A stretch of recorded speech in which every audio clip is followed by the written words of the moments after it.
হযরত আলী রাদিয়াল্লাহু তাআলা আনহু কোনো একদিন বাহির থেকে ঘরে আসলে হযরত ফাতিমা রাদিয়াল্লাহু তাআলা আনহা বললেন, আমি এই সুতাগুলো কেটেছি, আপনি এগুলো বাজারে নিয়ে বিক্রি করে আটা কিনে আনুন, যেন হাসান ও হুসাইনকে রুটি বানিয়ে খাওয়াতে পারি।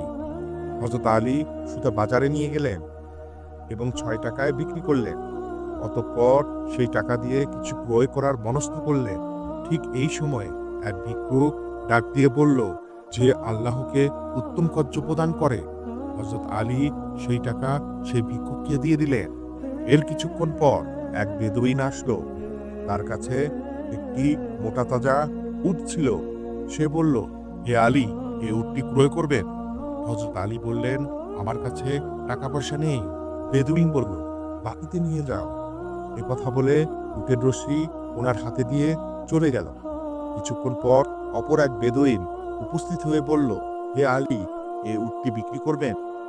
হযরত আলী বললেন, নিয়ে নাও, নগদ ৩০০ নিন। এ বলে ৩০০ দিয়ে বেদুইন উটটি নিয়ে চলে গেল।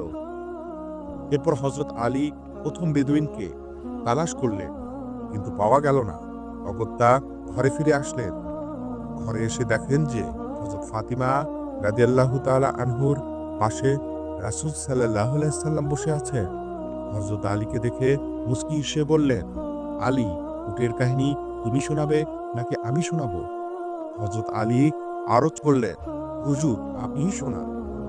রাসূল সাল্লাল্লাহু আলাইহি সাল্লাম বললেন, প্রথম বেদুইন ছিল জিবরাইল আলাইহিস সালাম, দ্বিতীয় বেদুইন ছিল ইসরাফিল আলাইহিস সালাম এবং উটটি ছিল জান্নাতে, যেটার উপর জান্নাতে ফাতিমা আরোহণ করবে।